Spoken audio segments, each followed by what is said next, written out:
Hi అండి, అందరికీ నమస్తే. ఇది నిన్నటి వీడియో. సింహాచలం గిరి ప్రదక్షిణ గురించి తెలియని వాళ్ళు ఎవ్వరూ ఉండరు. కానీ ఆ గిరి ప్రదక్షిణలో నేను కూడా పార్టిసిపేట్ చేశాను. కానీ నేను చూసిన చిన్న చిన్న దృశ్యాలని మీకు ఈ వీడియోలో చూపిస్తాను, చూసేయండి.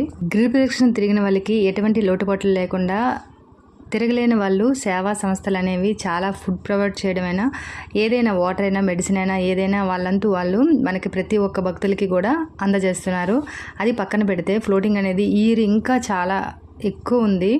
కానీ జనాలు ఇక్కడ ఏంటో మరి తెలియదు, తినడానికి చాలామంది ఫుడ్ అనేది ప్రొవైడ్ చేశారు. తినడానికి తీసుకుంటే బాగుంటుంది, కానీ చాలామంది తీసుకొని పక్కన పడేయడం అనేది నాకు నచ్చలేదు. అది వెనకతలో ఉన్న వాళ్ళకి అందుతుంది కదా, ఆకలితో ఉన్న వాళ్ళు తినడానికి బాగుంటుందని కొద్ది కూడా ఆలోచించలేదు. చాలామంది హాస్పిటల్స్ వాళ్ళైతే స్వయంగా వచ్చి కాళ్ళు ఒత్తడం జరిగింది. అలాగే టెంపుల్స్ దగ్గర బెడ్షీట్స్ కూడా పరిచారు చాలామంది రెస్ట్ తీసుకోవడానికి. నేను కూడా 5 minutes రెస్ట్ తీసుకున్నాను అలాగే. కానీ ఇక్కడ చెప్పవలసింది ఇంకొకటి ఏంటంటే, చాలా ఆకతాయిలు కుర్రోళ్ళు అయితే చాలా డిస్టర్బెన్స్ చేశారు చాలామంది భక్తులకి. వాళ్ళు వల్గర్గా మాట్లాడడం అది కూడా చాలా నచ్చలేదు అసలు.